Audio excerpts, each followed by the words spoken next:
This morning on BRN, reading hearing test results. We're going to welcome back to the program Dr. Julie Norin of Towson University. Dr. Norin, great to see you. Thanks for joining us this morning. Yeah, thanks for having me. It's always a pleasure to be here. The pleasure is mine, and Happy New Year to you as well. What I thought we would do, if you don't mind, I'm going to waive my HIPAA rights for the broader audience for the purposes of education. As you know, I went to get a hearing test in late January 21st to be exact. And first of all, Julie, it was the easiest thing. I'm going to get your reaction to this, but it was the easiest thing you could ever do. They put some stuff in your ears to listen, and then they test sounds. It was pretty easy, Julie. Yeah, it's meant to be that way. I think over time, most people can remember being in grade school and having a school nurse or a teacher or someone else test their hearing. And it's pretty similar to that. We do a few more comprehensive things in terms of assessing speech understanding and checking the whole auditory system. But yeah, it's relatively simple. Listen for the beeps, no matter how soft they get, raise your hand or push a button. And yeah. That's what I did. I had to push a button and they had beeps going. And I said to the doctor, I forget the doctor's name, Dr. Gosu, I think his name was. I said, what if I get it wrong? Because, when you go to the ophthalmologist or the optometrist and you're always right about, I was afraid I would get it wrong. But he told me you all have different ways of testing so that I can't get it wrong. Like you multiple test different sound ranges differently. We do.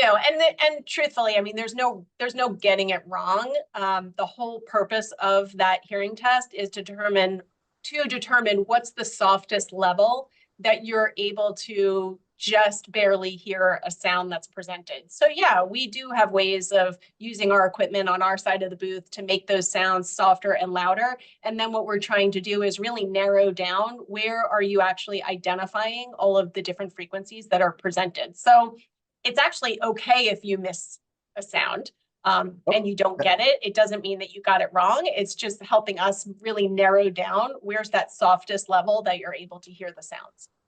Now, Julie, I'll just say this. Before going into to the doctor, the audiologist, I actually had bought the new Apple AirPods 2. Okay. And you and I talked about this, I think, last time you were on the program.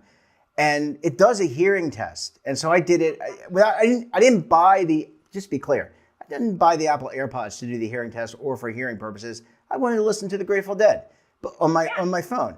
But it did that. And it gave me some results. It said my hearing was good. What's your reaction to that? It's not a replacement. It's supplemental to what you all do. Exactly. Yeah. And I would use the word hearing test very loosely because it's really just a measure, and it's a very cursory measure of your hearing. And just to elaborate a little bit, you're putting AirPods in your ears, your AirPods are connected to your phone, and then you're using, the phone is walking you through measuring your hearing levels by presenting sound through your AirPods. Not as perfect and comprehensive as a full assessment that's done by an audiologist in a clinic, but it's a very cursory measure of what are you hearing with the AirPods in place.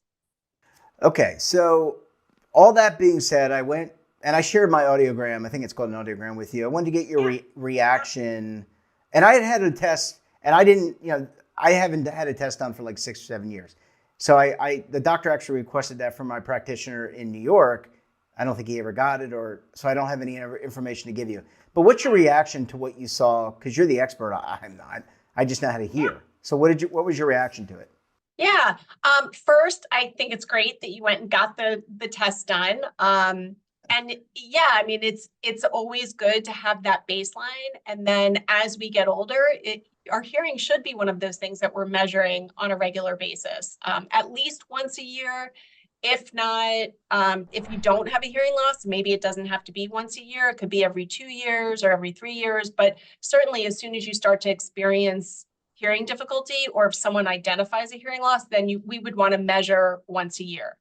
In terms of your results, I would say it doesn't, it's not anything that's alarming. You do have a little bit of a difference between the ears, so I would be curious to know if the audiologist you met with referred you to an ENT for maybe a medical assessment, just to make sure that there's not anything medical that could be going on to cause the difference between the ears. But yeah, I mean, I don't see anything that's alarming.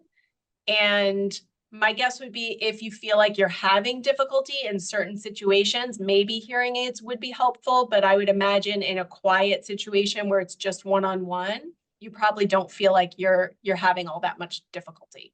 So Julie, or excuse me, Dr. Norin, is the difference, is the hearing loss enough to warrant the hearing aid? And let's start there. Is it enough right now to say, hey, Jeff, you should think, because I haven't noticed any difficulty hearing at all. I ignore my wife regularly, but she does as well to me, and her hearing, I think, is fine. So, but in all seriousness, do these results warrant me going and saying, hey, maybe I should think about getting a hearing aid?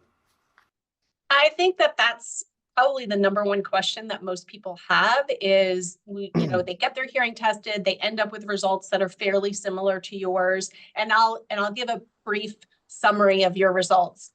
You have normal hearing in the low to mid frequencies, which are low to mid pitches. But then when you get into that mid to high pitch range, you have a mild hearing loss in the left ear, and then you have a moderate hearing loss in the right ear.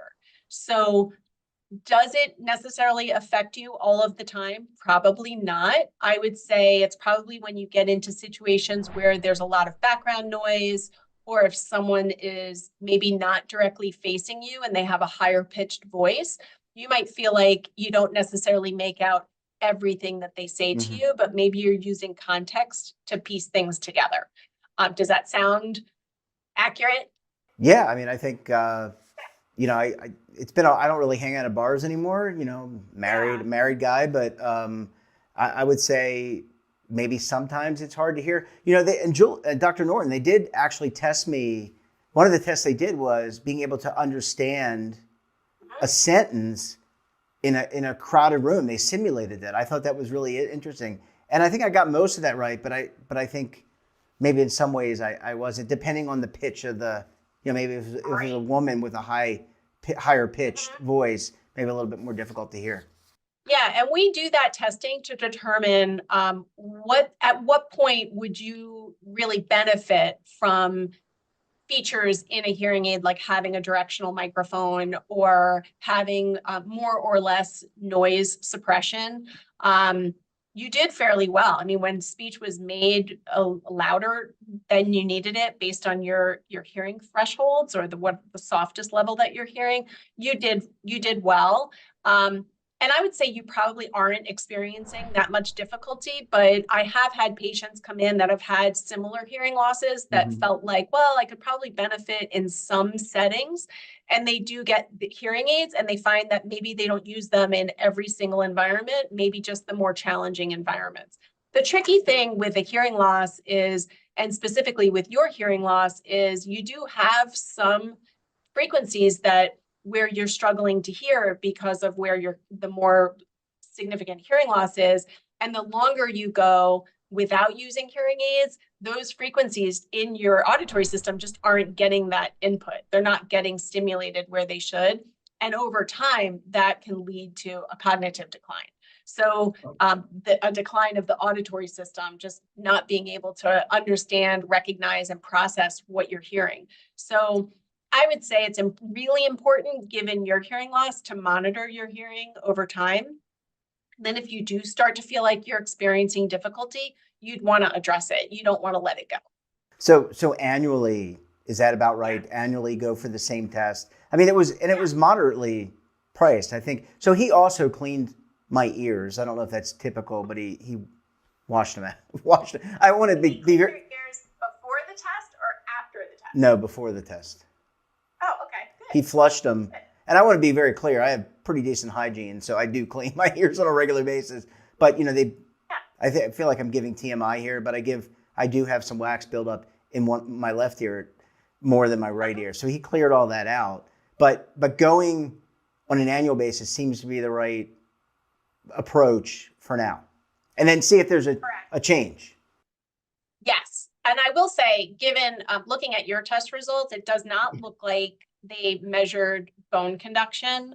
It only looks like they measured air conduction. And so by measuring bone conduction, what we're doing is essentially just checking the inner ear, bypassing the outer ear, the ear canal, the middle ear, which is your eardrum, and just measuring that inner ear through vibration, and then determining, is there a difference when we measure through the earphones versus when we're vibrating that inner ear directly. If we don't see a difference, then we know that the nature of hearing loss is a more permanent sensory neural hearing loss. If we do see a difference, then we know that maybe there's something medical going on that needs attention. So, Why you so asked not me. seeing that on your test results, it's hard to know what type of hearing loss you have and whether or not the next steps should involve consulting an ear, nose, and throat specialist to see if maybe there's something going on. And in terms of what not to do, let's talk about like in the next year. What should obviously staying away from heavy machinery. I don't really, I have a camera and a mouse, but I mean, what are some things that I should think about not doing to keep what I got? You don't necessarily need to stay away from those things, but certainly if you are going to be exposed to loud noise, you'd want to protect your hearing.